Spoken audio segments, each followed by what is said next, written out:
why should I step back? I think it's precisely the kind of thinking that has gone on in this country, because a white male has always been the person who has entered into the White House. The fact that a black and a woman who also has a certain kind of following among some of the groups that these gentlemen address themselves to also, I don't see why it is that I should step back. We've never had a black person or woman to seriously run.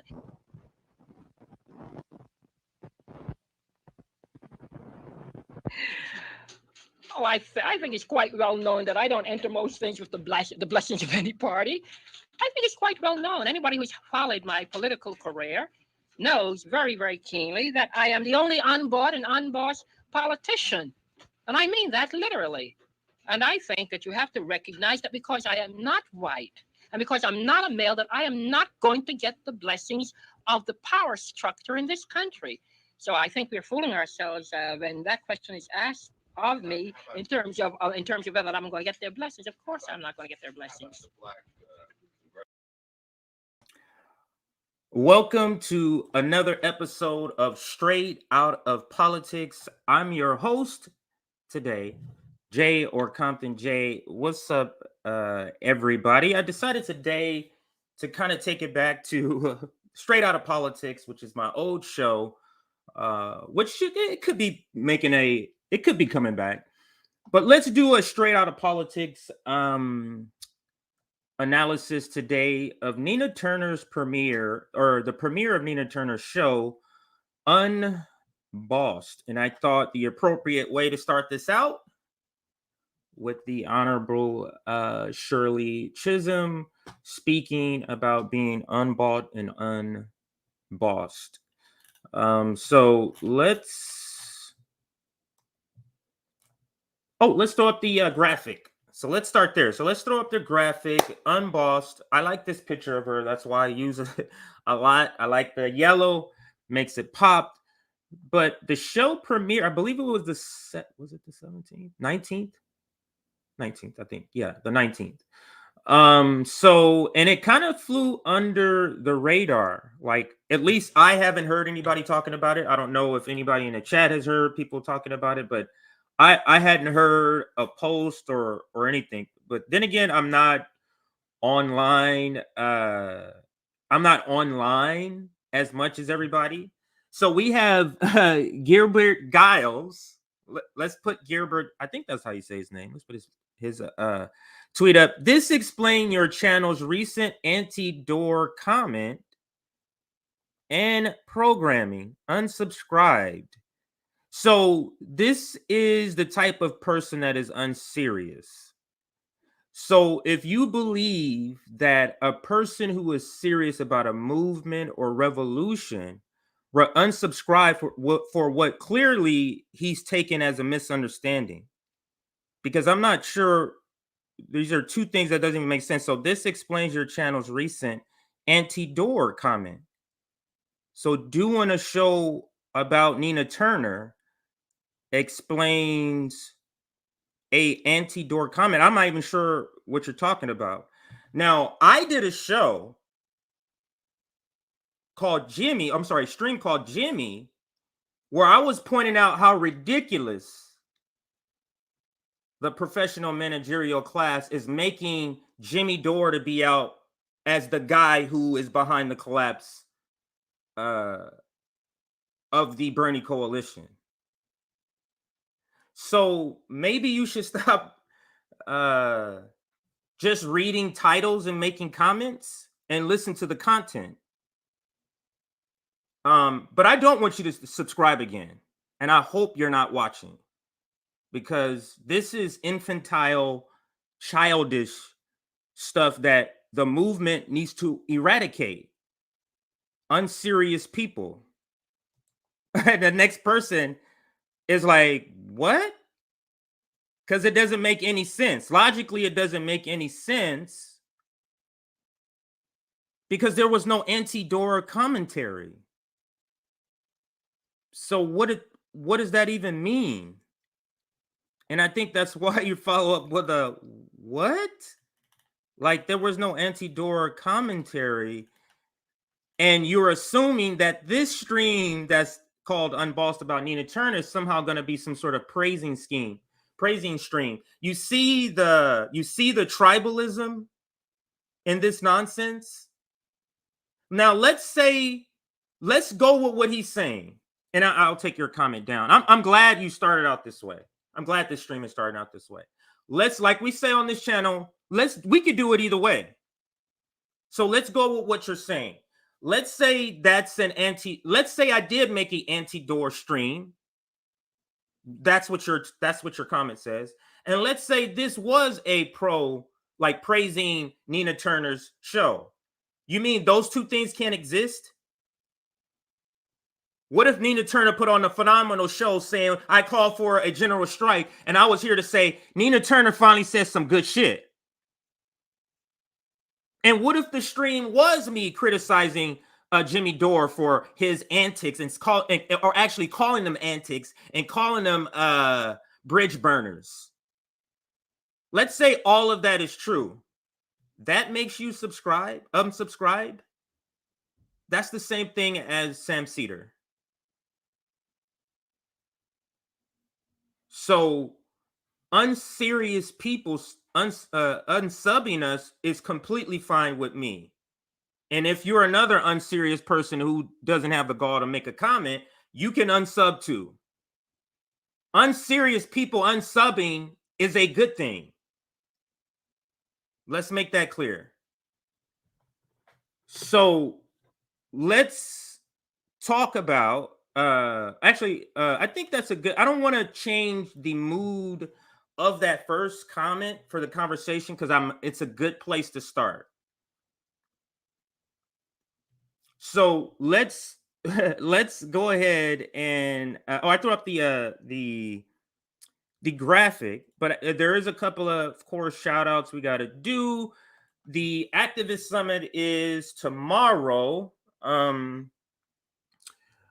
What I would say is we weren't able to fit everybody in, and we didn't really have the time to adequately make Friday a third day. So this could be something that's a part 1, part 2, maybe, just so we can get more activists, or just something we do regularly, because we're just not able to fit everybody in for this summit. It's just not something that is possible. So just keep that in mind. Now, there is what do we have here? We have 80 people watching and 63 likes. Can we push that to 100? And then if you're watching this on replay and you're like, I wish I would have known this was live. This is an unannounced, like sort of unscheduled stream. So if you're like, oh, I wish I would have known you were going to stream on Friday, but you don't get a notification, join our Substack, which is scrolling down at the bottom there. Subscribe to our Substack, www.revolutionaryblackout.substack.com. So go there, subscribe. And like I said, the activist summit, but I don't think I put up the date just to make sure for those who may not be listening, but just visually have it up. It's October 22nd and 23rd. So that's tomorrow and the following day. All right. So let's get back. Oops, that's not the right title. Let's get back to Nina Turner's show. So first off, like it looks like creatively, or how can you say technically, like how it's done. It's a high quality show, like quality as in production, I should say, high quality production. So I'll give her that. Let's go to, what am I logged in here? Oh, okay, I know where I'm logged in. So let's go to Unbossed. I'll put this up once I pull up the video. So we're going to be discussing her first stream. So she did one, I believe, on the 19th, and then one yesterday. So we'll be talking about the first one. I believe it's this one. Yeah, and now I'll go ahead and share the screen. Oh, actually, I gotta take the link. So let me, where was I? Let's change Shirley Chisholm and put up Nina Turner's stream in this window. Okay.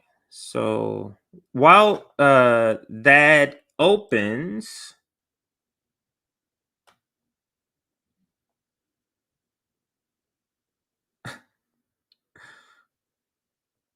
thanks for the super chat, and I promise today I won't skip any super chats. I was just reading a couple of comments. I'm going to put some more of those up on the screen. So as you put those comments up, so it was streamed, and it didn't start out with Nina Turner. Actually, it was this person here. I'm not familiar with him. But I guess he's also on. Oh, his show is indisputable. So anyway, it was like the tail end of his show. So I'll fast forward it to where, because I do want you to see how Nina Turner's opening is, and then I'm going to cut to the segment that we're going to be actually talking about. Because so let's put it here, and then just so you can see how the show is, the graphics and the video. Let's listen to the opening of her show.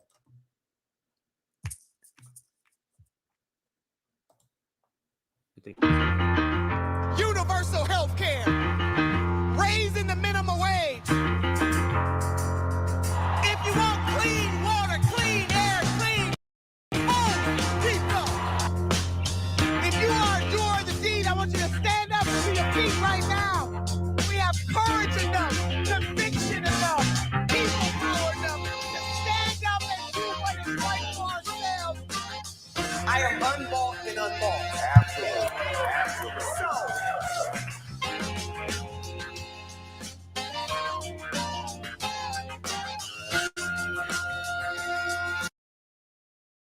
So I must say I do like the opening. I like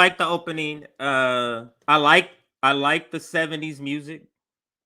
I was just listening to a Nas song. He raps over a 70s beat, and I love that mixing. So I like the opening, just to be fair. So I like the little opening she does. Let's wait for that comment. I could have inserted a comment here, but let's wait. Let's hold back onto that until we get more into the substance here. So she does cover like Val Demings being good, like destroys Rubio. It's just completely ridiculous. So let's fast forward to what actually we're going to be talking about today, and that is, where is she?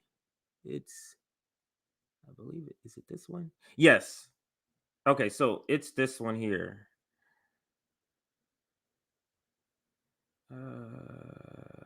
Wow. There's commercial. So she takes breaks, and then there's like TYT commercial. So sometimes it's hard to tell if it's a commercial or if it's actually part of the show. So let me mute it and play it. Is it? I think this is the spot. Let me make sure this is. Oh no. Is this the spot? I'm sorry. My phone died. I had my notes in my phone, and my phone died. So put the notes in and forgot to charge the phone. Wow. Is this the? Hang on a second, everybody.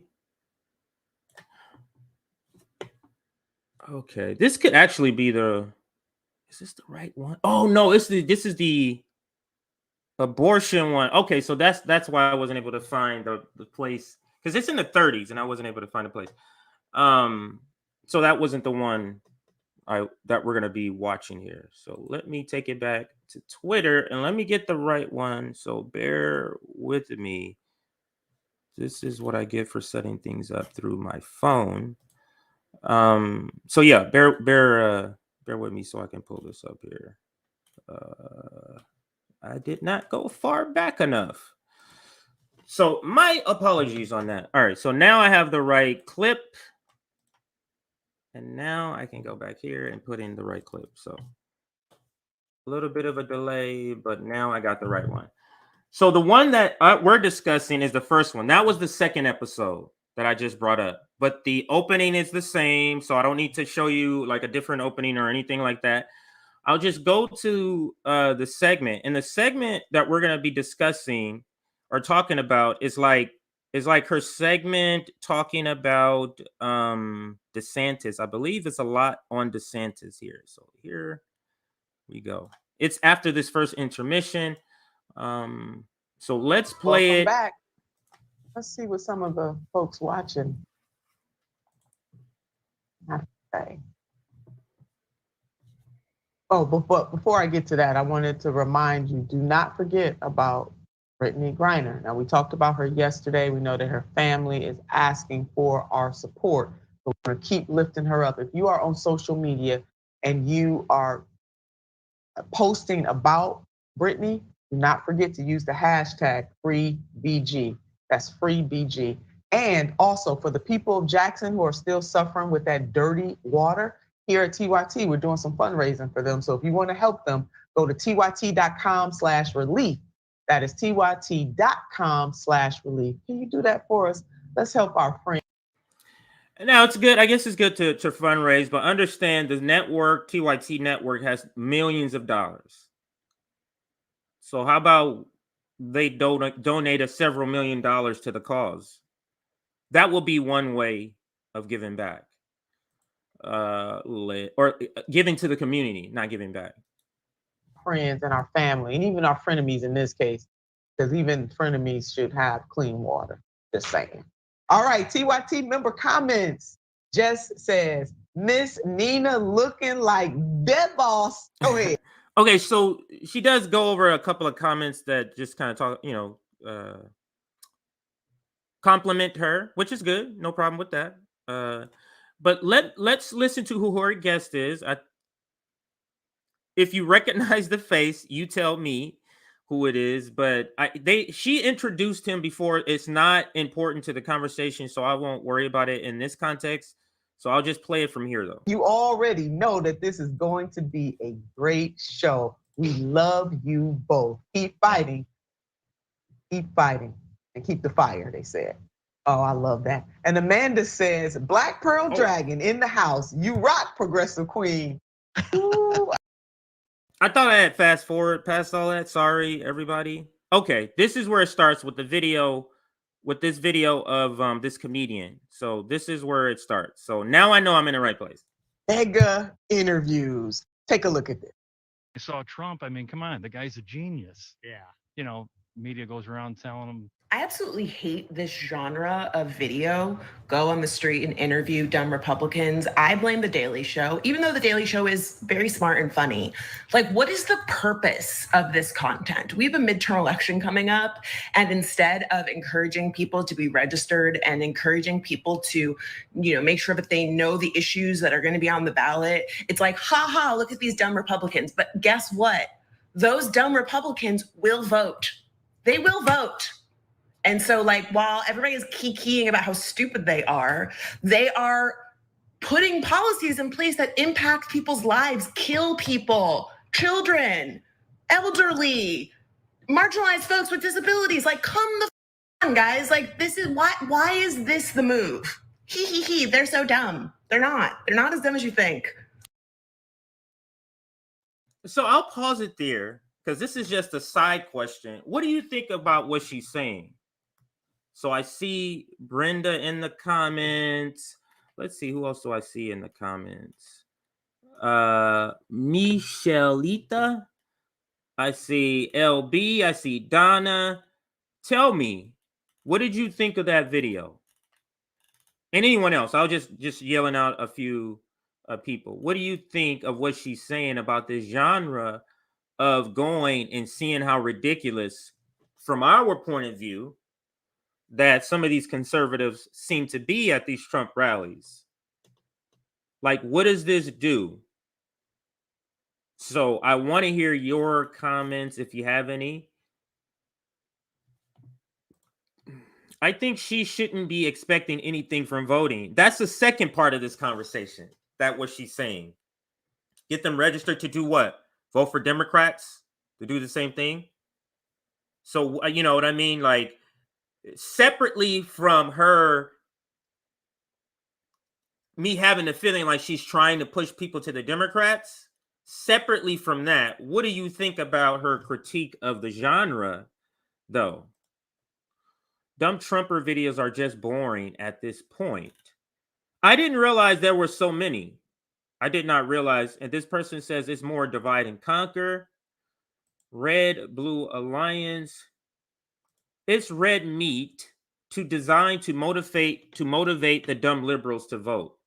I agree with that. I agree that is the design.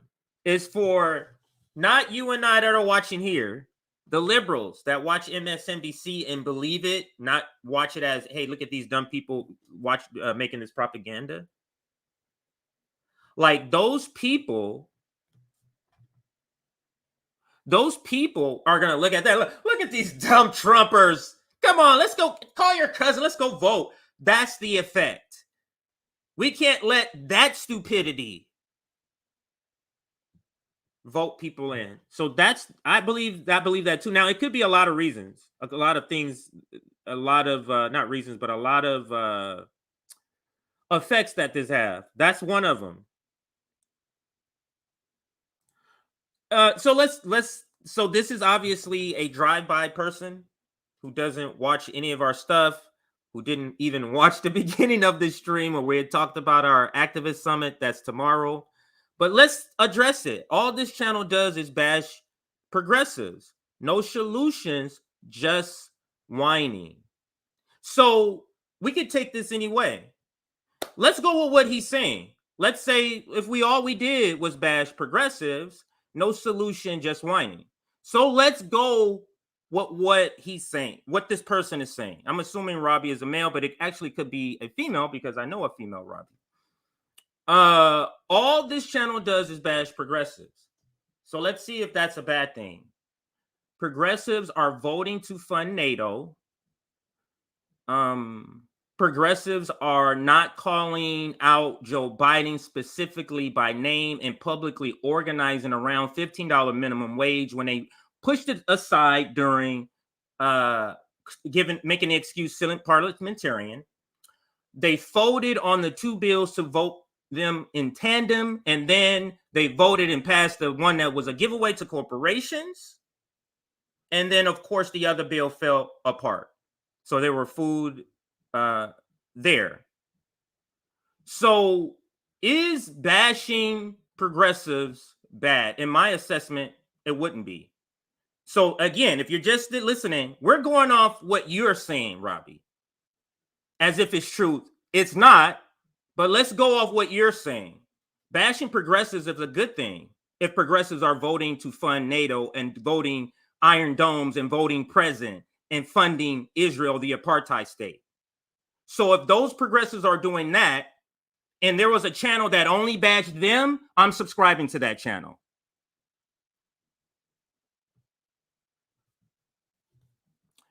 No solutions, just whining. So let's go with that. Let's say we never presented solution. We're not going to have an activist summit. We didn't have the general strike summit. We didn't have the third party summit. When we didn't have the anti-imperialist summit. All that stuff, just wipe it away and excuse all the content that we do. So let's say all that is erased. Let's say we provide no solutions and all we do is bash progressives. Tell me where that is a problem. Where? So if all I did was come on here and bash slavery and I didn't have a solution, where is the problem, Robbie?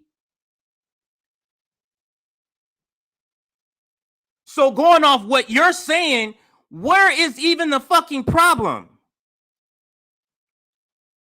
If I came on here and bashed police brutality every fucking day and had no solutions, where is the fucking problem, Robbie?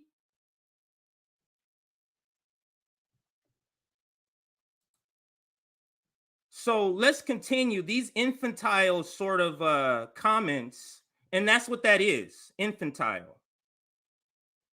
It's infantile in the sense that you clearly are not watching the very first row on our channel where there's summits The first row is the General Strike Summit. The second row is the Anti-Imperialist Summit. The third row is the Third Party Summit. And then skip all of the I Am Revolution, which is the fourth row. So skip all of that shit. You see how unserious this person is? The fuck out of here. So let's continue with Nina. They are absolutely not as dumb as you think. So the comedian Francesca Ramsey is criticizing viral videos of interviews at mega rallies. We have a person who does just that, among other things, right with us, our very own David Schuster. David, thoughts about this, about what Francesca had to say? I totally get the concern, and I appreciate the idea of, wait a second, why are we giving a platform to people who sound dumb and they're saying crazy things, and why are we giving that airtime? And I'm a believer that, yes, it's important to understand that there are these real people out there and that a lot of them are saying things that, yes, sound crazy and sound stupid, but these are people who are lost. And to the extent that we're ever going to be able to bring people like that back, we need to be reminded that, look, maybe we need a better education system in this country. I'm judging here. I don't trust this voice. I don't. It's like a Vosh voice that I just simply don't trust. It's too game showy. I don't. It's like he's selling something, and it's the thing. I was in sales. That is my department. I was in sales for freaking over 10 years. Trained people to sell. This is a salesman. That's who this is. So I'm going to rewind back. So we are allowed to hear what he says, but I just needed to insert that. Among other things, right with us, our very own David Schuster. David, thoughts about this, about what Francesca had to say? I totally get the concern, and I appreciate the idea of, wait a second, why are we giving a platform to people who sound dumb and they're saying crazy things, and why are we giving that airtime? And I'm a believer that, yes, it's important to understand that there are these real people. So David Schuster, I did not know his name. Let's pay him his respect, and as just being a human, and at least give him his name shout out. So he's David Schuster. I'm sure some of you may know who he is. I talk about electoral politics more on a surface level, just as this is a bad strategy. I don't know the inner workings. I don't know what acts are going through the committees. I don't know none of this stuff because I don't follow electoral politics. Oh, so Rebel HQ. I think she did mention that. I'm getting the streams mixed up. I watched both of her streams, so could be getting these streams mixed up. So yes, I believe she did at some point refer to Rebel HQ. So maybe that's it. It says question mark, but I'm thinking that does ring a bell. So let's get back to the video. People out there, and that a lot of them are saying things that, yes, sound crazy and sound stupid, but these are people who are lost. And to the extent that we're ever going to be able to bring people like that. So he's describing Trump people as the people who are lost. That's what he's describing. So how this stream was going to go is how I'm what I want to do is, because this particular segment they're doing here is Rah Rah Democrats segment. So that's what this segment is going to be about. And what I'm going to be doing is bringing up counterpoints. So they're saying Republicans doing this. I have articles, videos, receipts to show Democrats doing that. I'll say, hey, Republican, you're saying DeSantis is doing this. Oh, Social Security Republicans. Let's bring up Joe Biden's video where he talks about cutting Social Security. So that's what this video is about. So I'm giving you that. I'm letting you know up front. I'm letting not up front because earlier somebody assumed that this was going to be a praising Nina Turner, and that's not this. I want to point out that Nina Turner, it could be good intentions, and let's assume that. So all the bad things we assume about, let's not assume that. Let's just assume she genuinely believes this is the best way to get the change that we all want to get. Let's just assume that.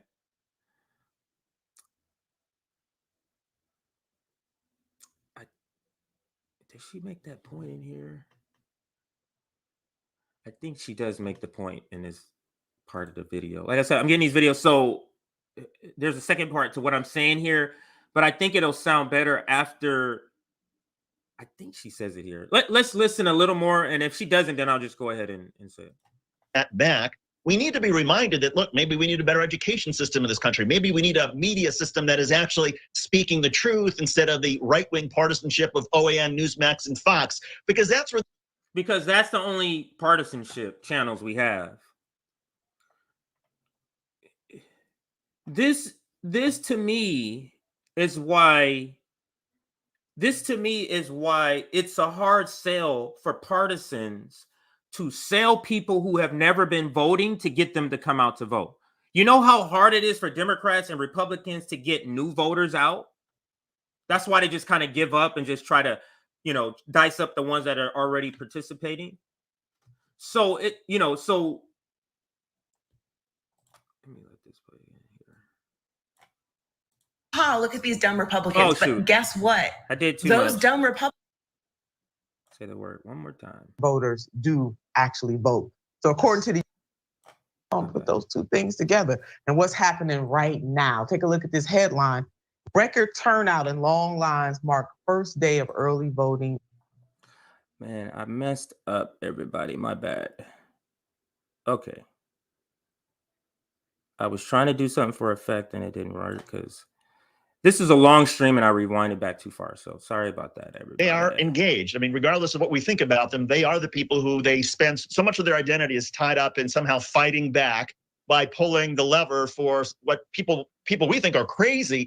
But look, the best way to sort of counter these folks in the short term is to make sure that all of us go to vote and that people who may not care about politics as much. So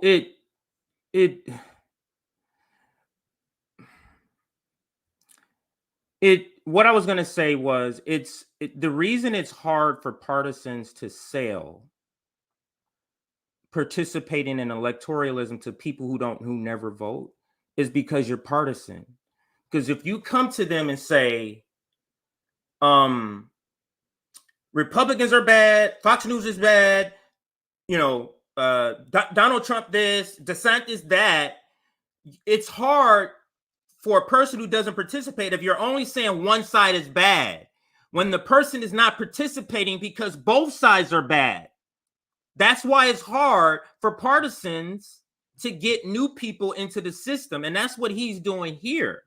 Because you can't, and this is the bigger problem that Nina Turner has. This is why I'm saying, if she's genuine in her beliefs, this is her problem. Is that most, if not all, the critiques you have about the Republican Party can be applied to the Democratic Party. Or we could put it this way: Republican Party is doing bad things and want to do bad things. The Democratic Party may be doing different bad things and want to do more different bad things. So one is not better than the other. So if you're going to call out Fox News, we should be calling out MSNBC and CNN. You see what I'm saying? So, but let's continue. That was the point. Find a reason to care, because otherwise these people who are saying crazy things, who are doing things to hurt so many of us, they get more political power, and they already have plenty of power as it is. Yeah, they do. All of us should care about politics because politics cares about us. And care, I'm using that word very loosely because it depends on who holds the power and what they push as they hold the power. And speaking of holding the power, Florida. Damn Florida. Not Florida, but the leadership of Florida. Take a look at this. It's 2 felony charges for voter fraud, but they've reduced it to $500 bonds. So it's $1,000 total. Oh my God, man! What? Yes, sir. So unfortunately, right now we're gonna have to. Oh, Governor DeSantis. Let's play video number 2. Apparently, I guess you have a warrant? For what? I'm not sure. For voter stuff, man. For voters. It's what it is. I think the agents with FDLE talked to you last week about some voter fraud, voter stuff, when you weren't supposed to be voting, maybe. I didn't. So, That's what we're not the case agents, but what you got to do, they have reduced your bond quite a bit. It's 2 felony charges for voter fraud, but they've reduced it to $500 bonds.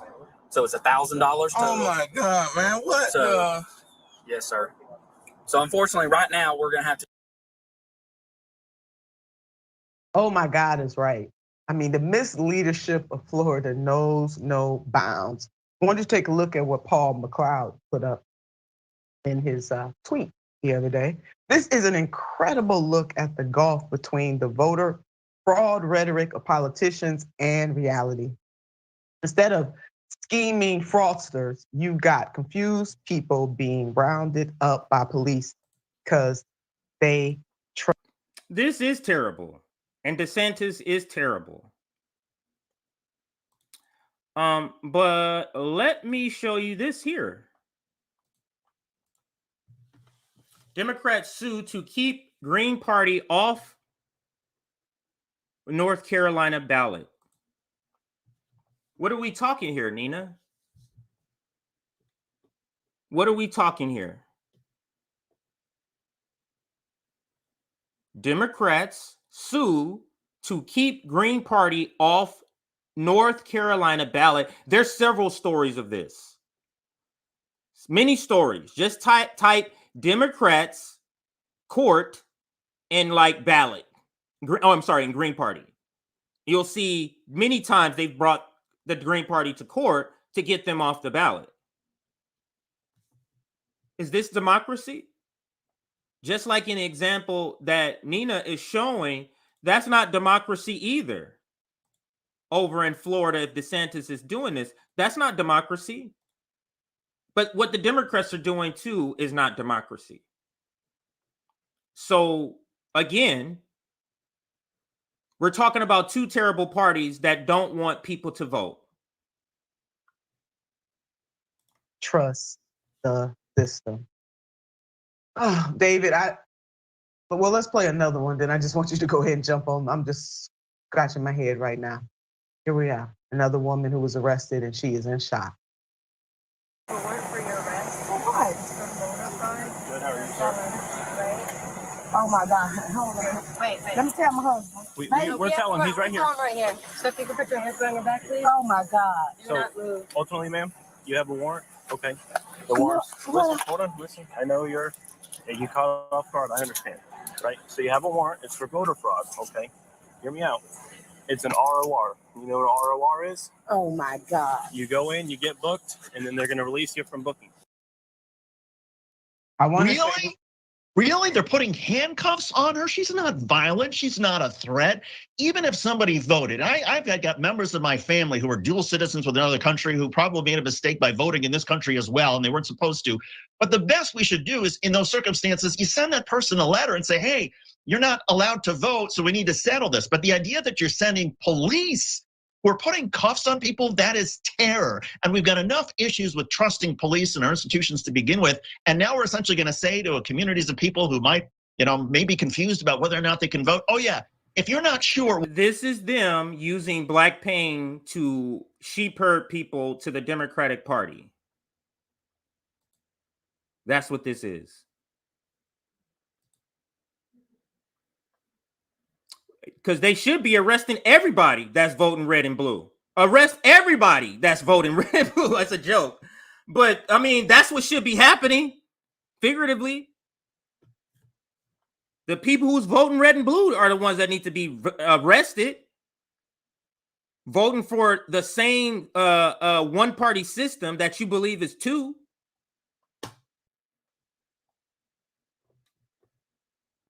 But to say that this is wrong and then to say go vote Democrat, that's where the problem is. Now, nobody should be getting arrested for anything like this. This is ridiculous. That this doesn't make Democrats the choice. This doesn't make Democrats the choice. This makes Democrats complicit.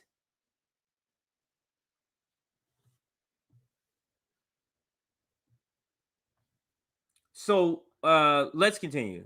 And then this guy is just, it just feels like he is inserted here as the Democratic voice to push Democrats. That's what it feels like to me. Sure, well, watch out because the police might come down and bust your door and arrest you on your property and put handcuffs on you. That is pure reckless intent. Really? There's many things that the police do that for. Where's all of this animation about those things?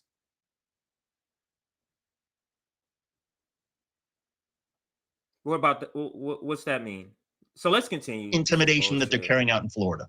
Yeah, it is at the hands of Governor DeSantis, who, by the way, is going to try to run for president. And the police officers seem a bit confused and a little miffed too, David. I mean, you could tell that by their body. Let's see about the Democrat who wants to run for president, because we have that here too. So let's share that now. There's a Democratic governor who also wants to run. Is this it? Okay. No, let's save that second one. I'll save that one. This is NPR. California Governor Newsom vetoes public safe drug use clinics as overdoses surge. So what's up? Democrats have a terrible governor.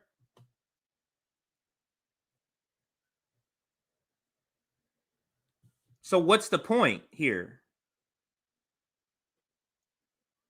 So our choice is between DeSantis and a piece of shit like Newsom right here, and we're supposed to act like that's a choice.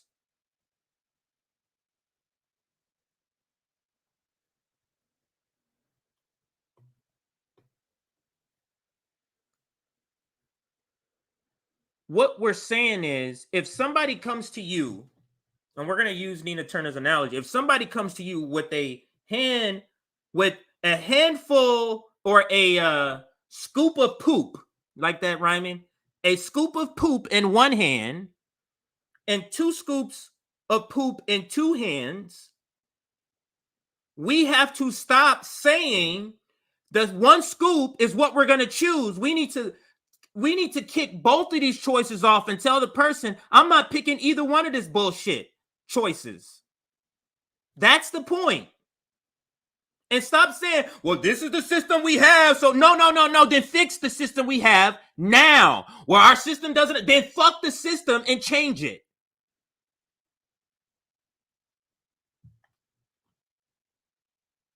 So let's continue. Actually, let me put Nina back on. Yeah, let's put Nina back on here.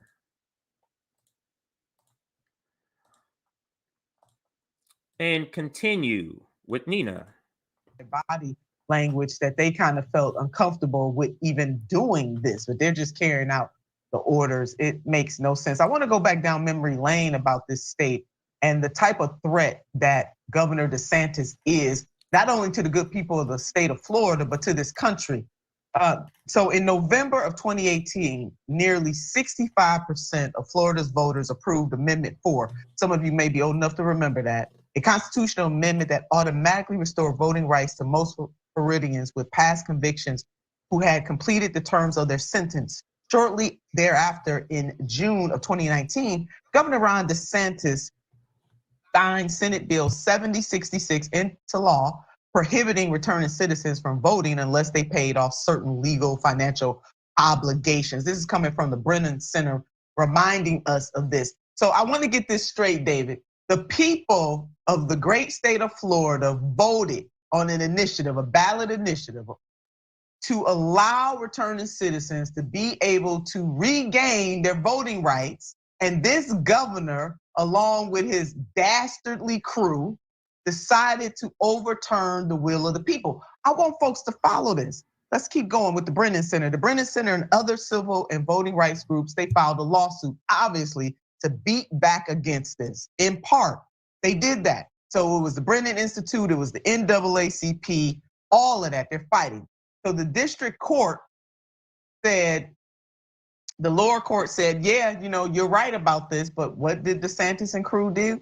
They appealed, and they appealed to the 11th court, and they reversed or vacated the lower court's ruling. No surprise there. So basically, the 11th district issued an order reversing the ruling of the district or the trial court. And you notice there, David, Brennan Center said in block, that meant all of the justices on that 11th district sat in on this. Usually when you go to a district Let's court. stop it there and we'll get back. So this is terrible what Governor DeSantis has done. Oops, let's close that and let's close this. This is absolutely terrible what they have done. There's no disputing that DeSantis is terrible. Now, at least no disputing for me. But here's the problem. Let's go back and bring up this item here. Why California's cowardly Democrats scurried away from single payer. The corporations flexed their muscle and won, even in this very progressive state. That's because it was never about better health care or taxes, but corporate power. So we're a super democratic state, super democratic legislator, super democratic, whatever the House and the Senate is here in California, super supposedly progressive Gavin Newsom, right? The will of the people, this was the will of the people. We put the people in office who said they were for Medicare for all. Governor Newsom was one of them. We put those people in office who said they're for Medicare for all. And I think he was the Speaker of the California House, State House. Bernie Sanders, either surrogate or worked for Bernie Sanders. He's the one who didn't bring the bill up for a vote.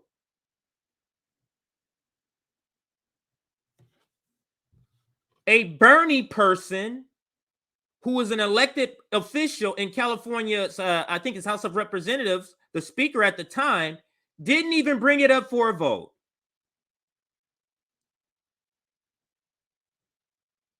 All these activists went up to Sacramento. We covered it. They went up to Sacramento. They were all waiting, and they didn't even bring it up for a vote.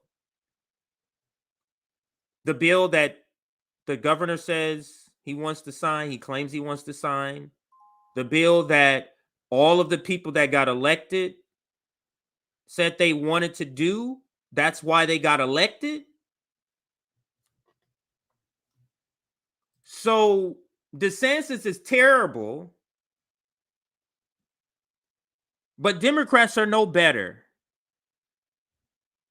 We live in California. I live in California. You know what our minimum wage is? It's like $15. You know what our minimum wage should be? Like 30 something odd dollars. So fight for 15 does nothing for people who live in California. We're already here and it's garbage.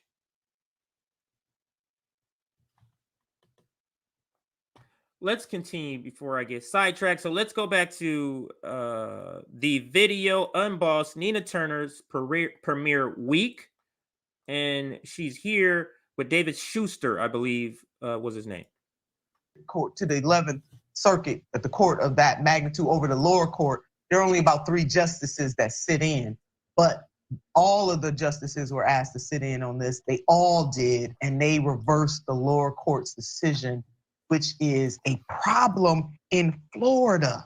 A problem because more than 774,000 Floridians are disenfranchised by the law. And the overwhelming majority cannot afford to pay what they owe. And Black Floridians are more likely to owe money and to owe more than their white counterparts. No surprise there that is the reality. The state does not reliably using Black pain to sell the Democratic Party.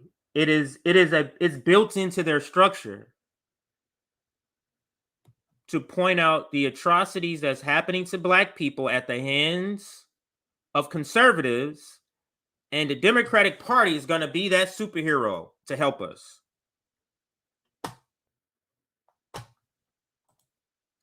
black pen being sold for Democratic profits, and the profits being votes.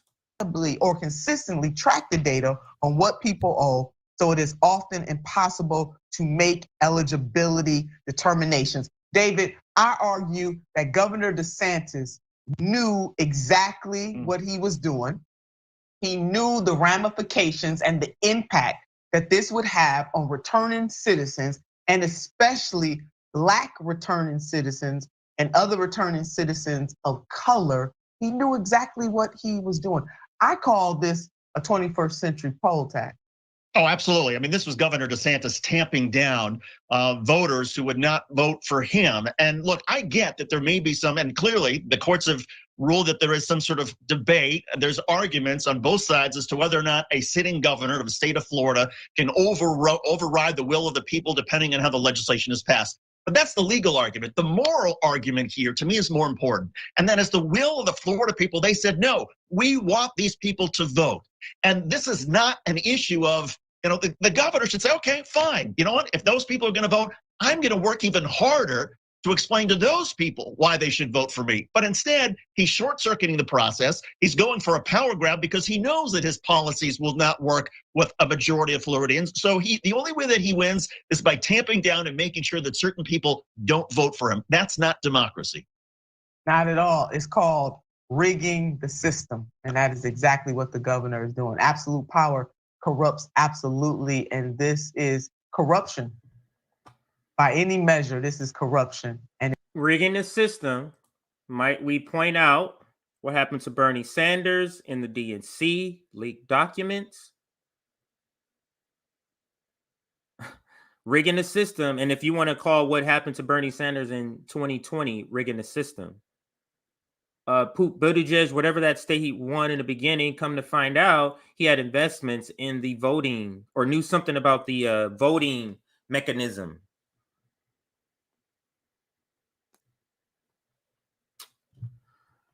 Okay, so thank you all for your actually, let me make sure I shout out these super stickers. So thank you, Kat Terrell, for, I believe this is a super sticker, even though it doesn't say it. And thank you, Janice Wolfgang, for your super sticker. Where's that comment? It was a comment that said CJ is getting violent. So I'm happy for those that are still here. According to somebody, I'm getting violent. Who can take this sort of content? This is not for the people, this is not for the faint-hearted. My streams are not that. So that's a joke. Jackson was okay until he got kidnapped by the LaRouches. Yeah. Hopefully he'll find something. Anyway. Exactly. Just look up black box voting. How do you vote your way out of a corrupt system via rigged system? The $25 million question. How do you vote your way out of a corrupt system via rigged elections? And Nina Turner experienced this personally. She feels like it was rigged against her with dark money.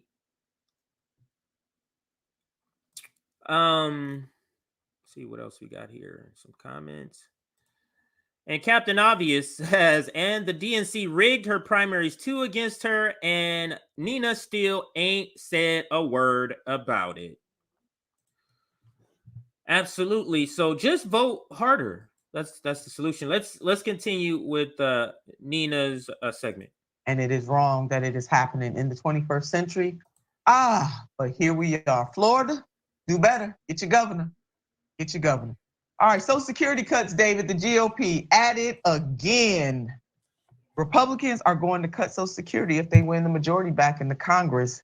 Those earned benefits that our elders have will be cut at the hands of the GOP. And so every Republican needs to answer for this. So I know that there are elders who are Republican, Democrat, no party, Green Party, don't want a party.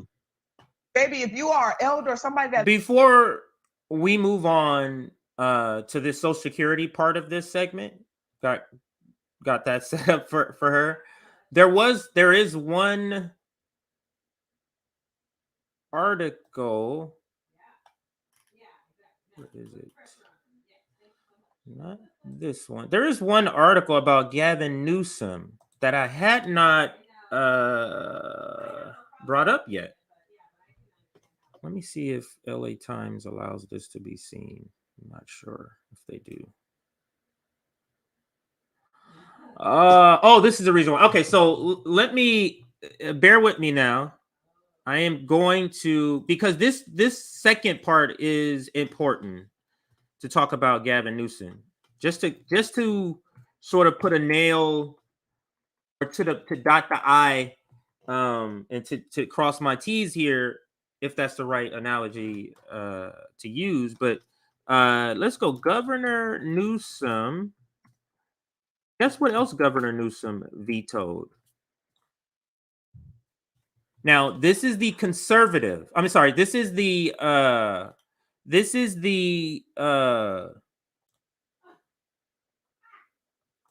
liberal state. Keep that in mind. This is the liberal state. This is the supermajority Democratic Party. And here it goes right here. Let's bring this one up. I'm going to get back to the video in just a second. But this goes to the point about Gavin Newsom. Two governors looking to run, DeSantis, Newsom. And here is something else Governor Newsom vetoes. California governor vetoes limits on solitary confinement. Bill vetoed by Gavin Newsom would have imposed a variety of limits on a practice UN experts say can be a form of torture. He vetoed that. So DeSantis is doing a bunch of awful shit. What is this? Vetoes safe drug houses. Vetoes limits on solitary confinement because he's fine with torture. And we did a stream on it, so you can find that, I think last week or a week before. You can go and look it up. Newsom vetoes or is okay with torture or something like that is the title. But look that up if you want to go check out any coverage on this particular part of this segment. So let's now go back to Nina's video, because now she moves on to Social Security. And now you notice what Democrats are doing, and she's following suit. So I'm not sure she's quite unbossed, because she's staying right within the confines of what's acceptable. So Social Security slashing, as if there's not footage of Joe Biden wanting to cut Social Security, but they're doing everything they can to avoid talking about the economy and inflation. So this episode is abortion. This episode is Republicans crazy, and this episode is Republicans slashing Social Security. So, and then the Ron DeSantis stuff. So let's let it play a little bit, and then I have some other items to show you after she makes her point. That loves the elder. We all should be very concerned about what the Republicans are planning to do. So here we go. GOP House Minority Leader Kevin McCarthy has made it clear Social Security and Medicare are on the chopping block.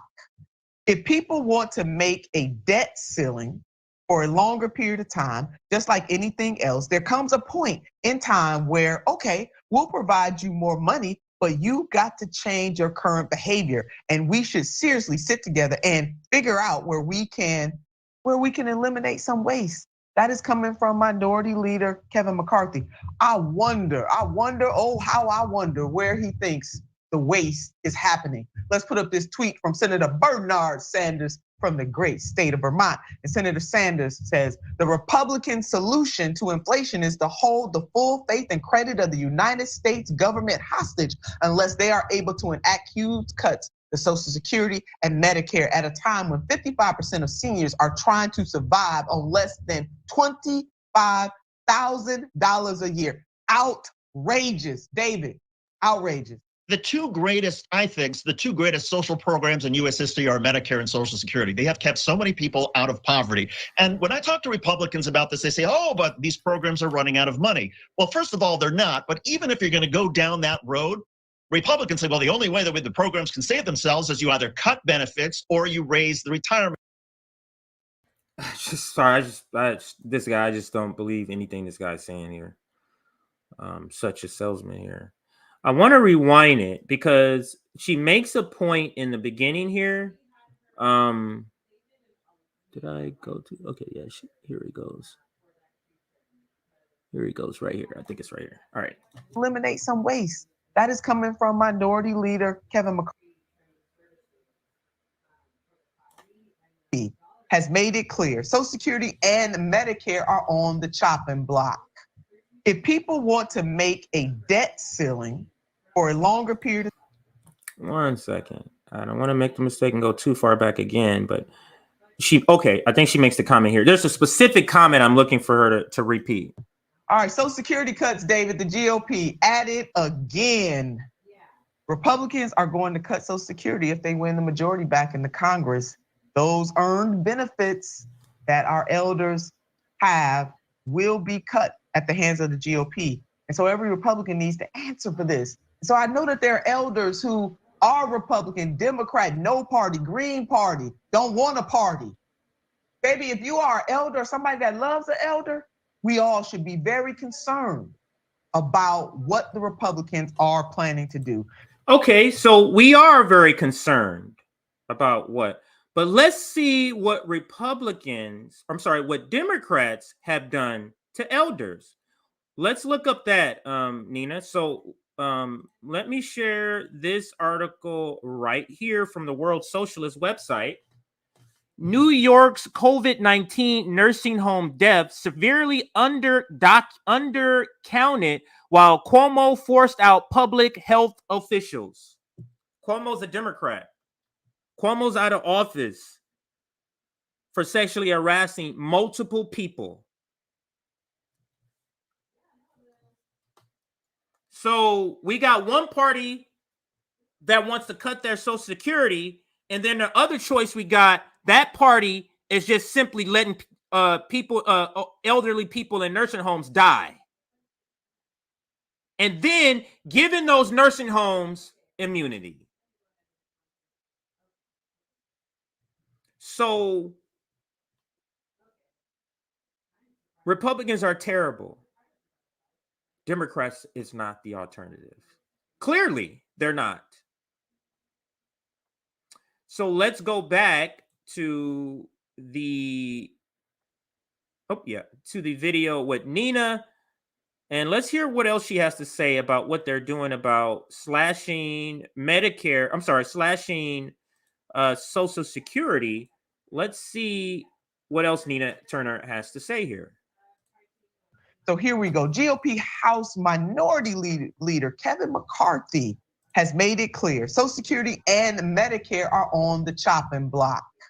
If people want to make a debt ceiling for a longer period of time, just like anything else, there comes a point in time where, okay, we'll provide you more money, but you got to change your current behavior. And we should seriously sit together and figure out where we can eliminate some waste. That is coming from Minority Leader Kevin McCarthy. I wonder where he thinks the waste is happening. Let's put up this tweet from Senator Bernard Sanders from the great state of Vermont. And Senator Sanders says, the Republican solution to inflation is to hold the full faith and credit of the United States government hostage unless they are able to enact huge cuts to Social Security and Medicare at a time when 55% of seniors are trying to survive on less than $25,000 a year. Outrageous, David, outrageous. The two greatest social programs in U.S. history are Medicare and Social Security. They have kept so many people out of poverty. And when I talk to Republicans about this, they say, oh, but these programs are running out of money. Well, first of all, they're not. But even if you're going to go down that road, Republicans say, well, the only way that the programs can save themselves is you either cut benefits or you raise the retirement age. And I'm like, No. There's a third option. It's only the first $120,000 of income that is taxed to Social Security. Let's raise that to $200,000 so that the wealthy actually have to pay more into Social Security. That's an option if you're really concerned about solvency, but this isn't about solvency. This is about hurting people who depend the most on Social Security and Medicare in order to keep them from having terrible lives. And the fact of the matter is, Republicans complain all they want about solvency, about waste, fraud, and abuse, but the people who are abusing the poorest Americans among us are the ones who say we need to cut Social Security and Medicare. Who are the ones that say we should cut Social Security and Medicare? Let's look and see who are the ones. You're pointing out the Republicans. So let's go to the blue MAGA side and see who's doing that. Now, here is the progressive Democrats' messiah, Bernie Sanders. Let's see his questioning of Joe Biden. Let me ask you a question, Joe. Yeah. You're right here with me. Yeah. Have you been on the floor of the Senate? You were in the Senate for a few years. Yeah. Time and time again, talking about the necessity with pride about cutting Social Security, cutting Medicare, cutting veterans programs. No. You never said that. No. When I argued that we should freeze federal spending, I meant Social Security as well. I meant Medicare and Medicaid. I meant veterans benefits. I meant every single solitary thing in the government. Look, here's the deal. You're an honest guy. Why don't you just tell the truth here? We all make mistakes. I am telling the truth. And I not only tried it once, I tried it twice, I tried it a third time, and I tried it a fourth time. Joe, let me repeat it again. I want you just to be straight with the American people. I am saying that you have been on the floor of the Senate time and time again talking about the need to cut Social Security, Medicare, and veterans programs. Is that true or is that no, not it's true? not true. That is not true? That is not true. I meant veterans benefits. I meant every single solitary thing in the government. Everything was on the table. I did not support any of those cuts in Social Security or in veterans benefits. Whoa. Everything was on the table. All right, you're right. You just said it, including, in your judgment, cuts to Social Security and veterans. In order to get the kinds of changes we need on other things related. Joe, then But we did not cut it. I know, because people like me helped stop that. All that I would say to the American people, go to YouTube. It's all over the place. Joe said it many, many times. And I'm surprised, you can defend that or change your mind on it, but you can't deny the reality. Yeah, you can deny the reality. You just lie. And that's exactly what he did. Now, of course, I'm going to play the full. Is this it? Yeah, let's play the full video. Now, this copied 1995 Real News Network. Let's bring up their video here.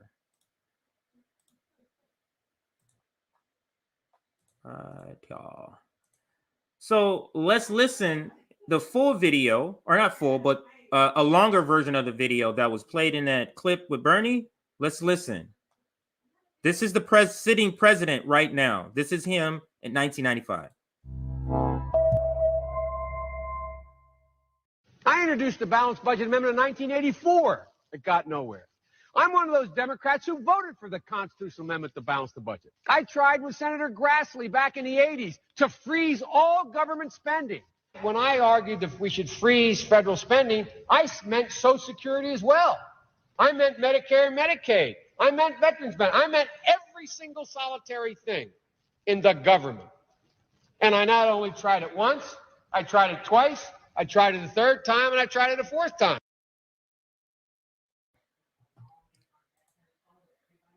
That's Joe saying he tried it multiple times. Joe. Now, the Gravel Institute. Hold on. Yeah, Gravel Institute.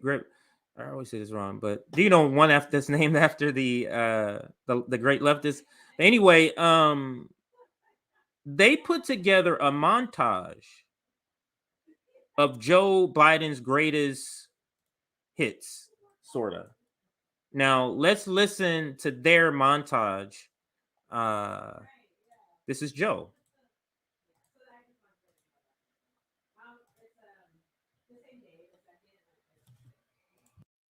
I mean, you got the first sort of mainstream African American who is articulate and bright and clean and nice looking guy. I mean, that's a storybook, man. It was a record amount, $700 billion to rescue the country's failing banks. Mr. Biden. In the roll call vote, McCain, Obama, and Democratic Vice Presidential candidate Joe Biden cast 3 of the 74 ayes, 14 more than the 60 votes the bill needed to pass. It is bonus season on Wall Street beginning this week, and this year it promises to be one of the largest and most controversial bank bonus seasons ever. I don't think 500 billionaires are the reason why we're in trouble. Paul Ryan was correct. When he did the tax code, what's the first thing he decided we had to go after?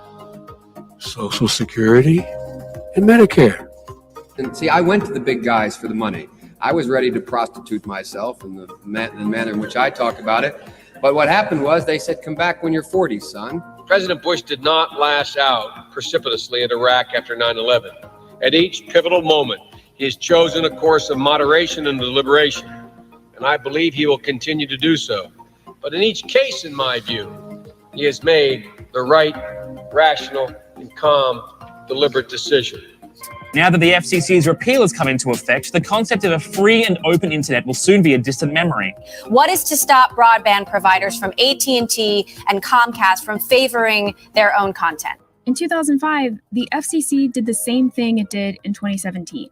It said ISPs weren't common carriers, and it stopped regulating them like phone companies. And without that regulation, ISPs became virtual monopolies. You cannot go to a 7-Eleven or a Dunkin' Donuts unless you have a slight Indian accent. I'm not joking. This is an amnesty. They're required to take 11 years' worth. They pay a fine. They got to learn to speak English. They got to pass tests. Unless we do something about that cadre of young people, tens of thousands of them, born out of wedlock, without parents, without supervision, without any structure, without any conscience developing, because they literally, I yield myself 3 more minutes, because they literally have not been socialized. They literally have not had an opportunity. We should focus on them now, not out of a liberal instinct for love, brother, and humanity, although I think that's a good instinct, but for simple, pragmatic reasons. If we don't, they will, or a portion of them will, become the predators 15 years from now. And Madam President, we have predators on our streets. They are beyond the pale, many of those people. Beyond the pale. And it's a sad commentary on society. We have no choice but to take them out of society. They were throwing eggs at the window and trying to hit people with them. And there was like we was in school, they was throwing glass at black people and little kids. I'm hopeful, and I have now that I have some sort of new allies in this area, it's become respectable now for liberals to at least say publicly what they've been saying in private, that busing doesn't work. So, to be clear, Mike Gravel, I think that's everybody's telling us it. Mike Gravel. Now it does bring back a more of a sounding similar, or a sound that I remember now. So Gravel, Mike Gravel. So progressive Democrats love Mike Gravel and his institute. This is their video about Joe Biden. Who else do progressives love? The Messiah, Bernie Sanders. You saw him on stage pointing out, Joe Biden, multiple times you've been on the Senate floor saying you want to cut it. And he said, no, lying. And then we show you the actual raw footage of it. Let's move back to the video here. And let's see what else they have to say. I think the point is, I'm not going to say that yet, because I got more. So let's go back to Nina's video, and let's listen more to, I think it's David Schuster and Nina Turner talk about slashing Social Security. There it is, David. It is abuse indeed. So if you love an elder, if you care about our elders and our seniors in this country, I don't know how you can vote for Republicans. if you care about elders, I don't know how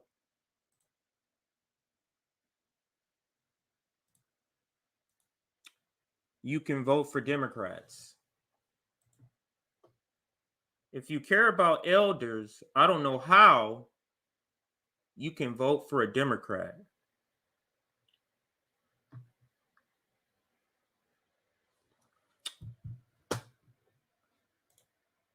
One team, the red team being terrible and awful doesn't make the blue team good, especially when they're on the same team. You just can't do it. I just cannot do it. If they are in control in that Congress, they have already declared that they will cut Social Security and Medicare, and we just cannot have that happen. The one thing that we all have in common, there's always a generation ahead and a generation behind, but by the grace of God, we all are going to become seasoned. And so we need to watch and look out for our elders, because that's coming to an elder near you. So let's make sure that we don't let the GOP take over Congress in these midterms. And Senator, I think this is also great politics. I mean, you tell me, but I think if Republicans, if they want to campaign on cutting Social Security, on cutting on Medicare, I say go for it, because every poll that I've seen shows that even a lot of so nobody's going to campaign on cutting Social Security. So him saying it in this way to me is like being, is this sarcasm? I guess sarcastic. A lot of Republicans don't like the idea of cutting benefits for Social Security and Medicare. So fine, Republicans, you should be transparent. Be your authentic selves. Go ahead and say, no, this is what we're going to do if we take back control of the House and the Senate. We are going to cut your benefits. And let's see how that plays politically. But the fact of the matter is, no, they're doing this sort of off the side and subtly because they don't want to. This is the first time I'm hearing this guy. I don't buy this guy at all. Maybe, I'm being judgmental, but there's no way if this guy walked up to me and tried to sell me anything, I'm not buying nothing from this guy. Want to campaign on this because they know it's a loser. That's right. And the Democrats I would hammer this home every opportunity that I got. Because I'm telling you, you don't want to see an uprising of the seniors. But that's what you don't want to see, an uprising of the seniors. So we need to talk about this a little more. Let's put up something from Democratic Rep. Bill Pascrell. He also stated, and he stated this very clearly, the Republican Party is openly promising to topple the entire American economy unless they are allowed to demolish Social Security and Medicare. This isn't how topple the economy, as we have Joe Biden sitting on inflation and nuclear war. And she's talking about somebody else toppling the economy. So let's go here. Let me see what I got here.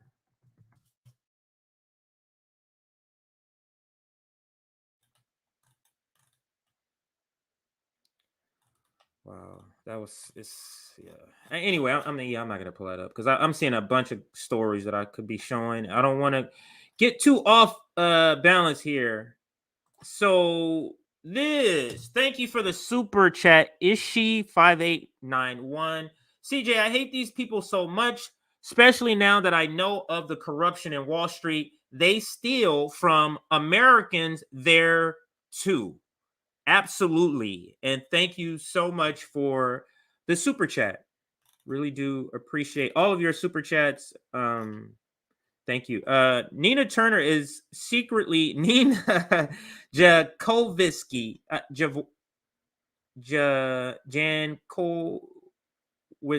Javokowitz or something like that. Yes, the lady with she played as this actor all along. The lady who was part of the disinformation campaign, or was going to be the head of the entity that was going to be disinformation. Nina transformed into the most partisan hack ever. See, let me talk on that point, because it feels to me like Nina Turner may believe things, but she's believe things that's against the people in power in the Democratic Party, but she's only going to say the things that don't agitate them or don't agitate them that much, or is in the arena of these are the things that you can agitate us on. Medicare for all is one of the things that's acceptable. You can agitate us on Medicare for all. So I'm not sure if she's, so I guess that makes her a partisan hack if she's withholding critique about the Democratic Party and saying all the other things. So if I have 5 things that's bad about the Democrats and 5 things that's bad about Republicans, and I'm saying them both, but then I hold back one, it just makes you feel like you're, somebody said, disingenuous. But yeah, I guess I take your point that I guess that could be true. Let's put up another comment. I saw another comment. Why is Nina still supporting Dems? They kicked her out, right? That's what I don't understand. I don't get that. I don't get it. So yeah. This is what I need. I need phonics like this for everybody. Jankowitz. Okay. I think I got it. That's what I need for pronunciation. Phonics. You too can steal from Wall Street. Get a long term. Nina Turner sounds exactly like Pelosi. Now it's gross. She's getting there. If you maybe you don't think she's there yet, and I'm not sure she's there yet, because she still is mindful to say all the right things that the working public and poor is gonna like. So she's not like Nancy Pelosi in that way. But yeah, I do take the point. It was something else I was just about to show. Oh, let's like the stream. I forgot to do this earlier. I'm supposed to be on my 3rd time saying this, but this is my 2nd time. Let's like the stream. I think this has been a pretty good analysis of one of her first episodes, if not the first episode. We're sitting at 278 likes. Thank you so much. We have 360 viewers. You think we can push that to maybe 300 or 315? 300. Let's go 315. Let's push this to 315 likes. Let's see if we can get some more people, some more comments, and let's finish out this video, this segment of hers, because I'm only doing one segment of her show. I was thinking of doing the segment that's after this one for her. It's about an abortion rights activist, and I could do the parallels of how Joe Biden is not really for abortion and how them dangling this, oh, we will codify Wade if we vote for some more. These are all ways to get you to vote for them, and then they're just going to disappoint you.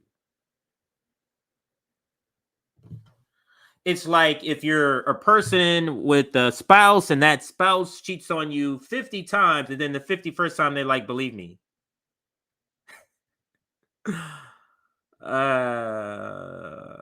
All right, so let's continue with the video and see what else she says. Hyperbole. This is Republicans' own words, and Americans need to hear them loud and clear. I agree with the representative, and David, as you know, this is not the first time that Republicans have come for Social Security and Medicare. They have definitely threatened to make cuts. And it wasn't the first time Joe Biden, you heard him say it. I tried it 1 time, I tried it 2 times, I tried it 3 times. So that's the same. These programs over the years. So the more things change, the more they stay the same. Here we go again. And what you laid out, the fact that yes, they should increase taxes on the ultra wealthy in this country so that we will be able to afford to pay for these programs. We're talking about social contracts here, and we should not allow anybody to languish in poverty, especially our elders, and they already work, they paid into the system. And these are programs, that work. Social Security works. Medicare works. It helps people. People have paid it in the system. It keeps them from going into poverty. It lifts people. You see how they're offering policy without offering policy? Think about what this is. It's vote us in to stop them. Not we have this policy. How about this? How about you, in order to push your Social Security, how about you propose a bill? You're in office, propose a bill to raise the cap. And in that same bill, let's improve what you get from Social Security. Is the Democrats doing that?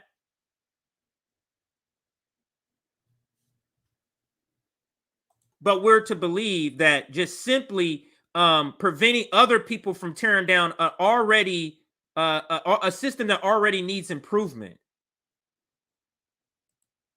That's our job. Just put us in. No policy on what you're going to do. Can you do anything to improve it?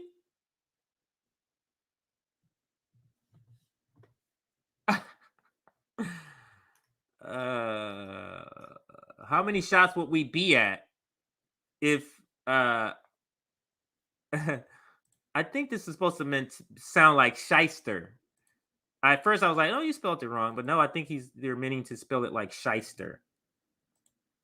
And Nina Beatty, no, I'm not gonna go beady eyes. Tax the rich and cut taxes on lower income and middle class.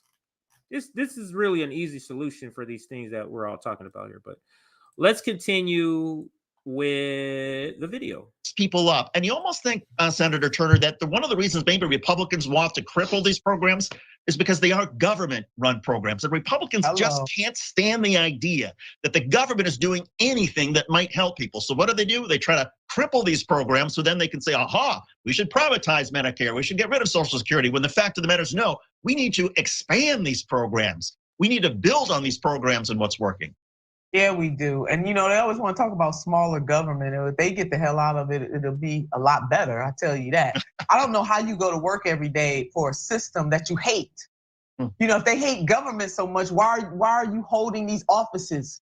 Allow people who actually understand that government is designed for us to do collectively what we cannot do as individuals. Why don't you let them folks run for office and help to make government run more efficiently, more effectively, and bending more towards the will of the everyday people? So Democrats need to call out Republicans on this, and they need to grow a backbone and stand up. Baby, I would be shouting this from the rafters, David. It wasn't nothing they could. If I was running right now, everybody and their mama and their daddy and their mama's mama and daddy would know what the Republicans are up to at this time. So Democrats, economy, baby, run on it.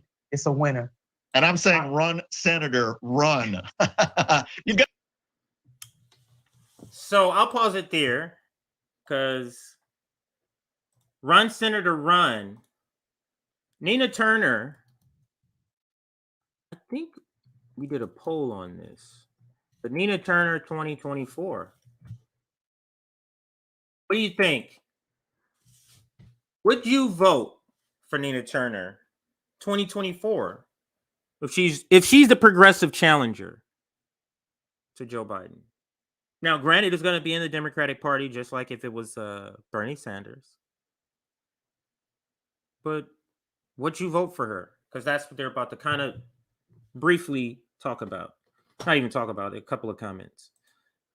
So, but would you vote for her? But let's listen. You've got some more races in you. I know it. Thank you for that, David. We will see. Now, don't you break no news here on Unbossed, okay? During the first premiere week of Unbossed, David and Kate in here, and he making some breaking news. All right, speaking of breaking, we're going to take a break. We'll be right back. All right, so I do want to go back before that comment because he did make a comment, and then I'm going to. And we should not allow anybody to languish in poverty, especially our elders, and they already work. They paid into the system. And these are programs, that work.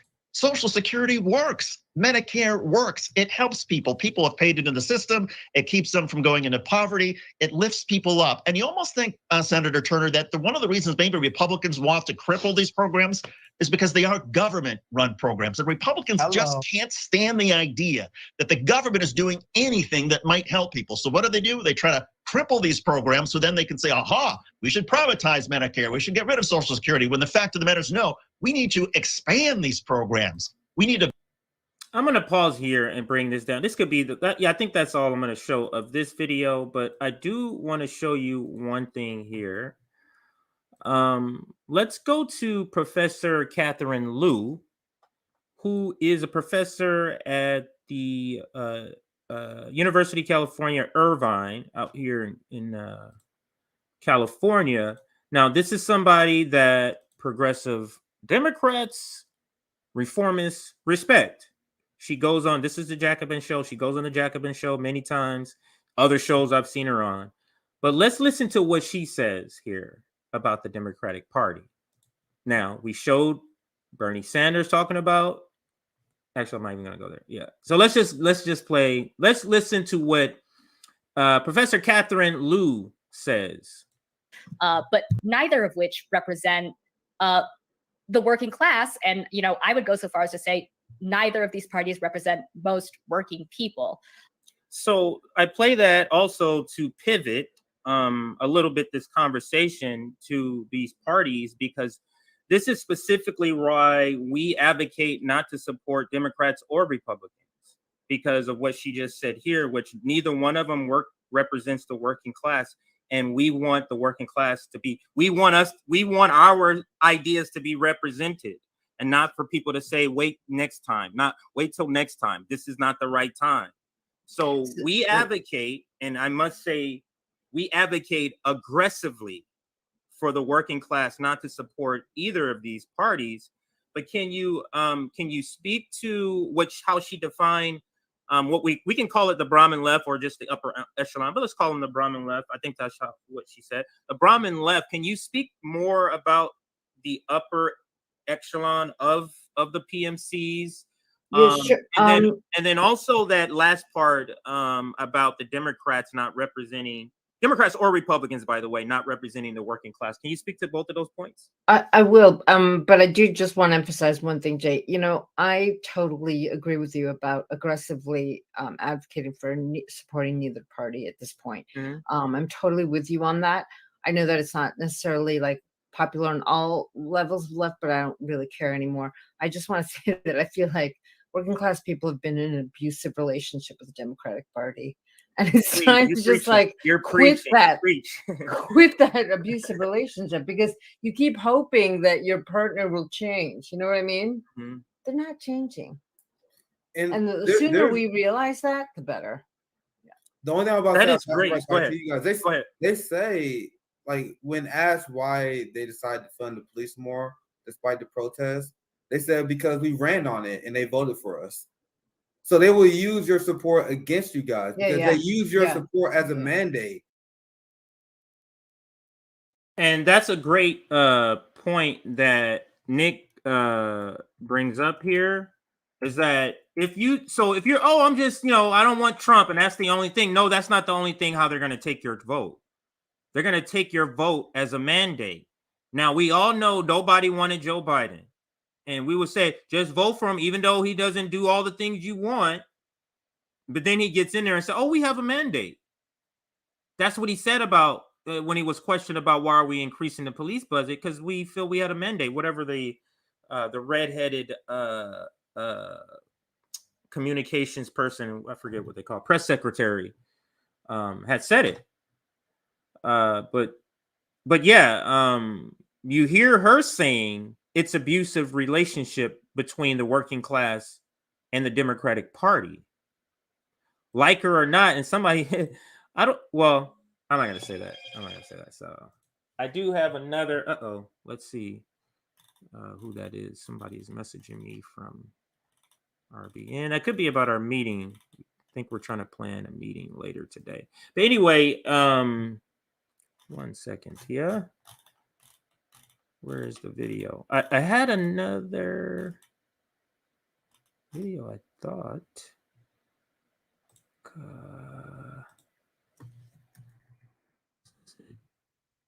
All right, everybody. I don't think you could see what I'm doing, but I am looking up another sort of receipt video to make a point, yeah. And It's a point that needs to be made by Kashama. Okay, now I found it. I had typed something the wrong way or the wrong spelling. So let's. Okay, now this is not the one I was looking for, but she does make a point about the Democratic Party that I think is a point that needs to be made. So let me share this video, and then I'll go. It looks like it's right below the actual one I wanted to share, and then I think we're gonna be winding down. Today we're just doing one subject. I want to keep it light today. So Bernie Sanders and AOC should be mobilizing millions. Socialist strategy, call out Dems by name. Endless logic of making excuses for Democratic Party. This is just that. This is the wow. I saw another one that I might want to play. So let's play this one first, and we'll talk on the other side. And then you have the progressives, especially the squad. You have, and of course you have Bernie Sanders, who I believe are genuinely trying to do something for the people that they represent, ordinary people, working people, the marginalized. But the catch is in the question of how are they actually going to challenge the Democratic establishment. And I think, in terms of what you said about, people pushing back against us, saying, well, now is not the right time. There'll be another bite at the apple. Well, remember what they were saying when we were arguing that when a section of the left was saying, yes, absolutely, there is an opportunity instead of just voting for Pelosi as speaker, actually the squad should withhold the vote and use it as a moment to build real pressure for Medicare for all. But what we said, and at least what Socialist Alternative said, was that it's not just as some sort of drama, or sort of meaningless political theater, but to actually use the force the vote tactic in the context of helping to build mass rallies and conferences around Medicare for all. But at that time, AOC and also sections of DSA, they said that, well, this is not the moment to use your political capital. And in fact, I remember AOC in her response to force the vote, and I think she genuinely meant this. She said, instead of this, we should fight for something winnable, which is $15 an hour. Well, here we are talking about $15 an hour. And again, Biden, Harris, Schumer, Pelosi, all the stalwarts, big business stalwarts of the party are throwing excuse after excuse. It's the parliamentarian, it's the rules, it's the decorum, it's Joe Manchin. So I think what we have to point to is sort of the endless logic of making excuses for the Democratic establishment. So today it's this excuse, tomorrow it's another excuse. Yesterday it was Medicare for all, today it's $15 an hour. This is a failed strategy. I think that's what we need to point out. It's not so much about whether AOC is genuine or not. The question is the strategy of not being willing to go into open combat against the establishment, is that working or not? And it's clearly not working. Clearly not working. Clearly not working. And she makes the point there, and I'm not going to watch the whole thing. I actually uploaded like half of the whole thing. I uploaded like 10 minutes of it. So we're not going to watch that whole thing. But let's watch this video also, because I kind of go through all of the progressives and talk about how, but I'm not giving an assessment. So let's talk about all of the progressives. I feel like Kashama Sawant, her style of politics, her not identifying as a Republican or Democrat, is the style of the future. Anything that's going to be that's going to get the people riled up to come out and support you, it's going to be Kashama Sawant's style of politics. I don't see anyone else on the landscape but one, in my opinion. Pramila Jayapal, thanks for nothing. Literally, she has been the instigator behind a lot of the downfall of the recent progressive movement.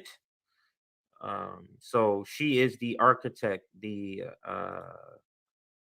person that has been executing this for the establishment. So there's that thumbnail. Then of course, the heartbreak for a lot of people who broke into politics, broke into the understanding of the duopoly through the Bernie Sanders campaign, which then made you kind of have a soft spot for him. But he is now a sheep herder, maybe the top sheep herder, just because of what he is, the people who look up to him.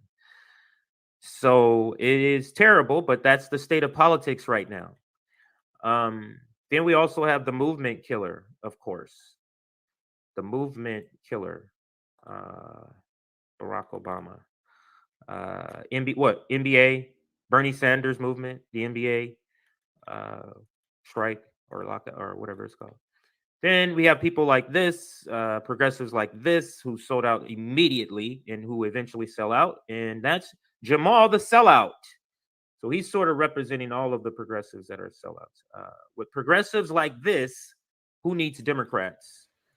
And let's go. I meant to say Republicans there. With progressives like this, who needs Republicans?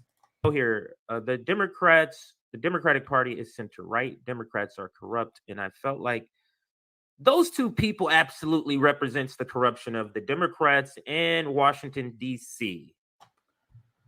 Okay. All right. So we're going to be winding down. I don't think the actual video that I was actually... Oh, here it goes. I was just about to say... Oh, no, this is not it. Yeah, this is not it. That's about Bernie Sanders. And we've dumped on Bernie enough. Actually, let's let it play. Chris Hedges speaks in this video, so let's let him speak his piece, and then we're gonna go ahead and wind this episode down. No, I agree with Shama, and in fact, Shama and I were with Bernie the night before the climate march in New York City. This was back in, what was it, Shama, 2016, I think. It was 2014, actually. 14, and Shama was pushing Bernie to run as an independent. And it was fascinating to me that Bernie responded by saying, I don't want to end up like Ralph Nader. And what he was really saying is, I don't want to be destroyed by the Democratic Party establishment.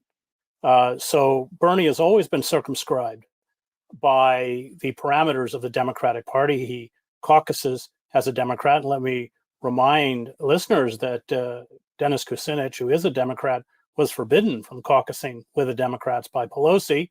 And then the Democratic establishment redrew or gerrymandered his district to drive him out of the House of Representatives. So Bernie knows the cost, and he doesn't want to pay it. He was campaigning for Clinton in '96. This was after NAFTA, after the 1994 Omnibus Crime Bill.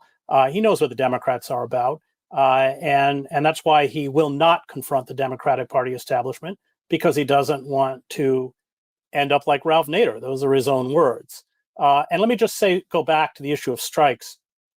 General strikes are largely organized to bring down regimes. That's what happened in Iran with the Shah.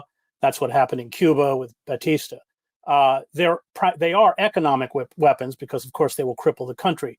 But their objective is usually the political overthrow of a regime. And so calling for general strikes is the late stage of the confrontation with power.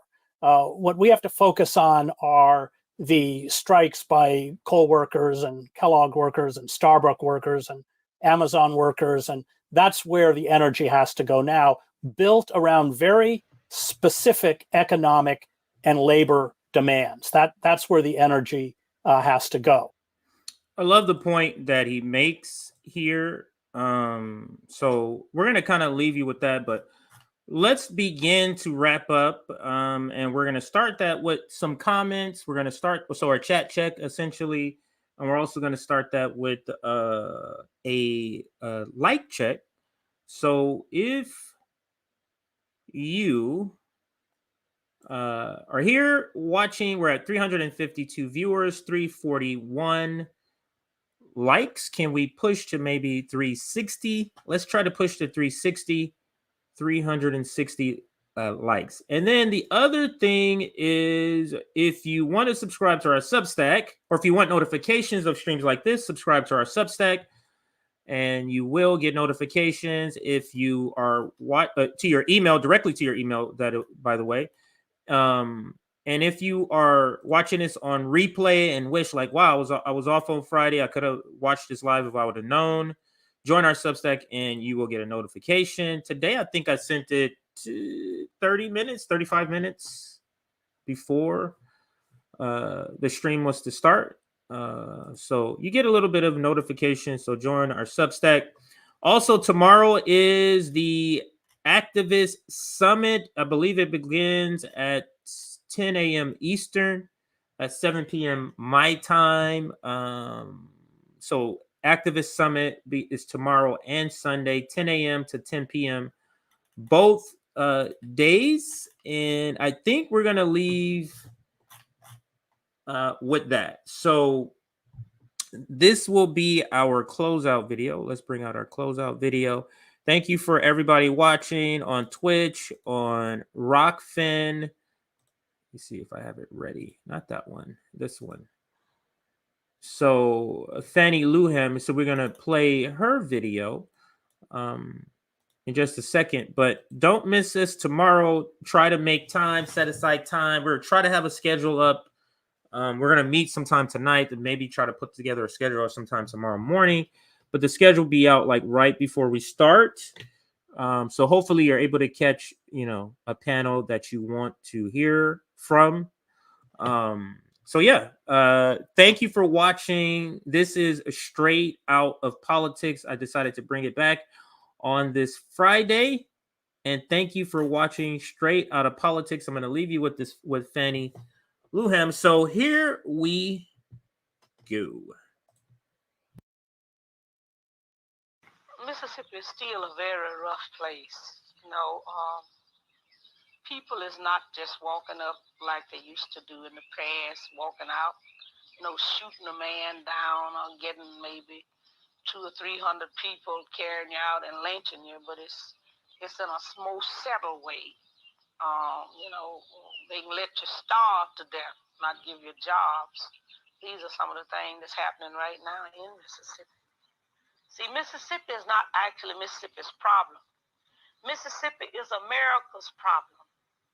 Because if America wanted to do something about what has been going on in Mississippi, it could have stopped by now. It wouldn't have been in the past few years between 40 and 50 churches bombed and burned.